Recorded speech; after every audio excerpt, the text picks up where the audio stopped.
Hi, I hope everybody's doing great. I am going to do a video today on my Cars collection. Cars were one of my favorite bands in the 1980s. I started listening to them when my dad got their first two albums in the late 70s. He used to play them a lot around the house and I really enjoyed their albums. And then in the 80s when MTV came around, I started getting into them again with Shake It Up album and the big album, which of course was Heartbeat City in the 1980s, and their videos, You Might Think and Magic. So I have always been a fan up until the point that they broke up. I pretty much was into each of their albums. I, again, am doing this video from the warm comfort of my garage. Since the family's quarantined, this is the only room in the house, or the only space in the house where I can do my videos without getting interrupted and in privacy. So I appreciate you watching. We're going to start with the first Cars album, their self-titled debut. And I remember when my dad brought this home, just looking at the cover and thinking how cool that was, staring at this a long time while he would play the record. And then, of course, in the inner sleeve, some interesting pictures. And I was always intrigued by the fact that the lyrics were written horizontally. They were printed horizontally here instead of how most bands usually had them. This is the red Electra label.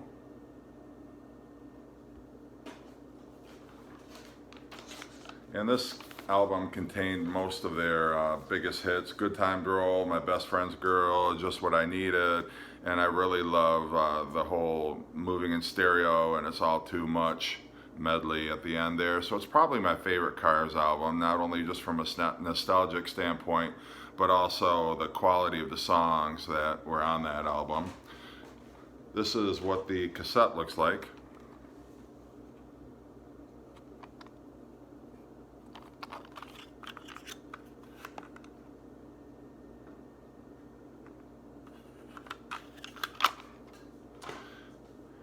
And this is the CD, and I have a deluxe edition of the CD, and so this has a second CD of demos. It has demos from songs that were on the album, and then also 5 demos from songs that did not make the album. And the second album, of course, is Candy-O. Some albums I've seen where Cars and Candy-O is printed right there. This one does not have that. Probably was a hype sticker on it when it first was released. Again, the lyrics are printed horizontally on this. And then there's a band picture. This also has the red Electra label. I won't bother showing you. It looks the same as the last one did.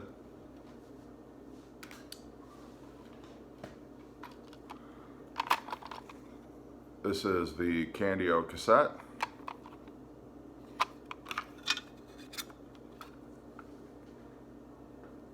And nothing inside the J card there.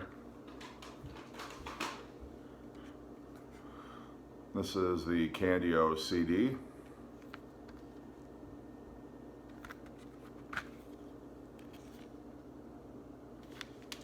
And the booklet itself has a different picture than what was on the inner sleeve of the album. And then just the album, the track listing and some credits there.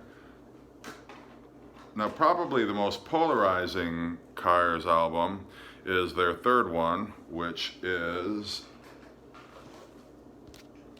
Panorama. Got very much a lo-fi new wave feel to it. Panorama, the first song on the album, sounds like nothing they'd ever done before. Just very kind of techno, some electronica stuff going on there. Touch and Go's got a 50s feel. Give Me Some Slack. Don't Tell Me No and Getting Through are really subpar Cars songs as far as I'm concerned. Same with the songs on side 2. This really is not, I can understand why this album gets overlooked and sort of the black sheep in the Cars family. It's just very different from anything they had done before, so kind of difficult to get into. I enjoy it for the most part, but it's certainly not the same level of quality as the first two albums were. Again, the lyrics printed horizontally. Another band photo there. And then, for the first time, they got a custom label. And so probably the first cassette that I ever bought was Panorama, right when I was getting into cassettes. My dad had the first two on vinyl, and so I got this on cassette because that was what I listened to all my music on, or most of my music on at the time.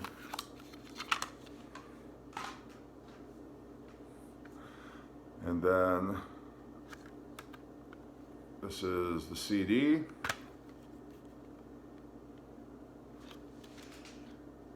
And no lyrics inside here. It is just song list and the individual pictures that were on the back cover of the record sleeve.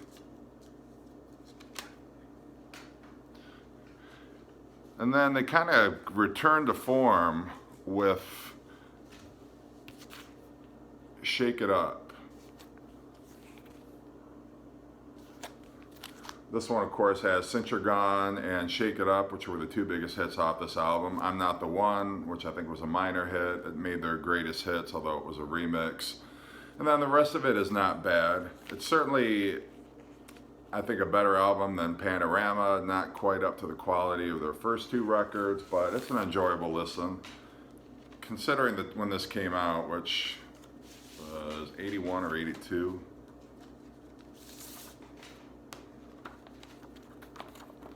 Lyrics and kind of a weird picture on the back side, and then strangely enough not a custom label on there. I'm not sure if Elektra Records was punishing them for putting out a very uncommercial album with Panorama, but it's back to the regular red Elektra label on that one. This is the cassette.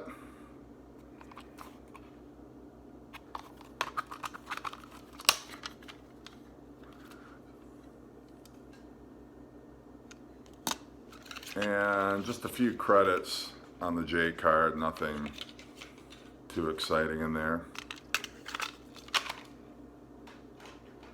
And then the CD, which has a little write-up about the album and just kind of some historical information. And then the booklet for the CD.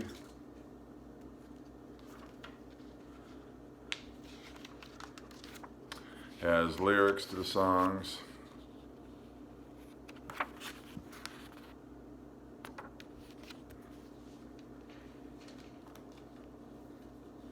And that is it.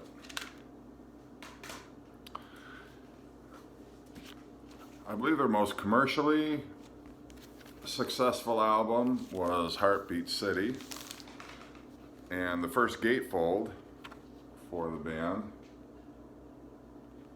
Oh, it's got such a crazy cover, it's hard to know how it's supposed to go.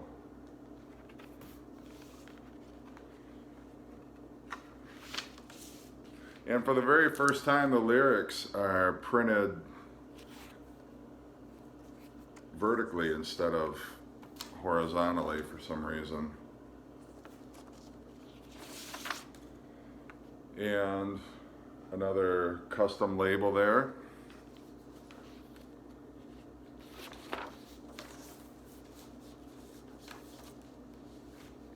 And I don't know if this album so much has held up well over the years. It was certainly popular at the time. I liked You Might Think and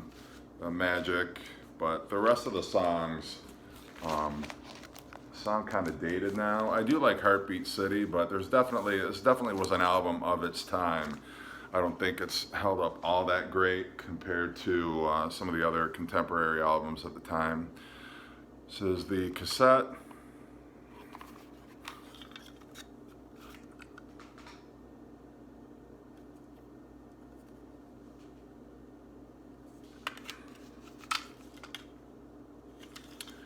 And I know on the first, I think some of the first pressings, Heartbeat City was accidentally, it was misprinted as Heartbeats or Heartbreak City on some copies of this cassette. This one, it's got it right, but I think my dad had a copy of the cassette where it was printed just on the cassette itself. It said Heartbreak City. This is a CD.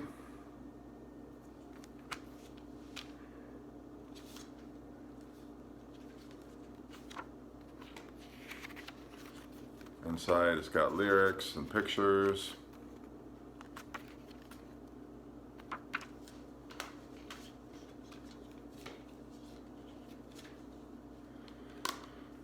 So that was the big one. And then kind of capitalize on their popularity. The next release was the Cars' Greatest Hits. There was a new song, Tonight She Comes, which was a hit off of this album. The only other song that was relatively new to this collection was the remix of I'm Not the One. It's a very subtle difference,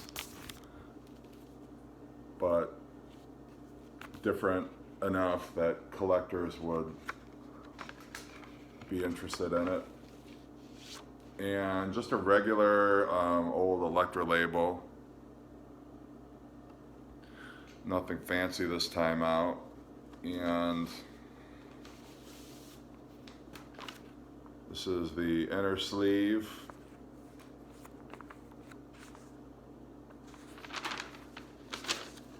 It's very, very brittle inner sleeve. You can almost see right through it.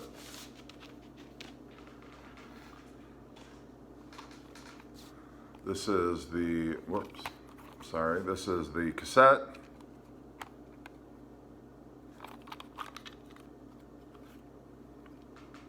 This is the clear cassette. I think the original release came with a white cassette. I remember I got that cassette for Easter the year that it came out, so I think it was released in the spring of maybe 1985, 85 or 86, I don't remember, and I don't have the CD copy of that album. And the final Cars studio album, for a while at least, was Door to Door. And this had the hit You Are the Girl on it. And I would say it's a pretty decent album as far as their 80s swan song goes. Again, the inner sleeve has the lyrics printed vertically. Pictures of the band. And another boring black and red Electra label. Nothing customized that time either.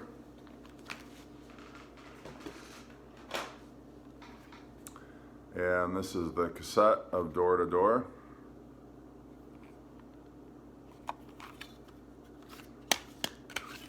And the J card does have song lyrics printed very small. As I get older, it's almost impossible to read the lyrics on any of these inlay cards anymore. And then the last Cars item I have to show is this CD collection. And I think this came out in the 90s. It's a 2-disc anthology, Just What I Needed. It's got some rarities on here. It's a good greatest hits compilation with some odd stuff thrown in here. Just kind of within the year that it came out. The thick booklet, which fell out of it when I was opening it. Has a little history of the band, some photos.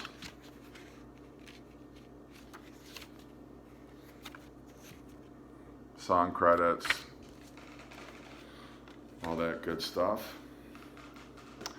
And that is the extent of my Cars collection. I appreciate everybody for watching. I also appreciate your comments, and I'd love to hear from you. Hope everybody's staying safe, and take care.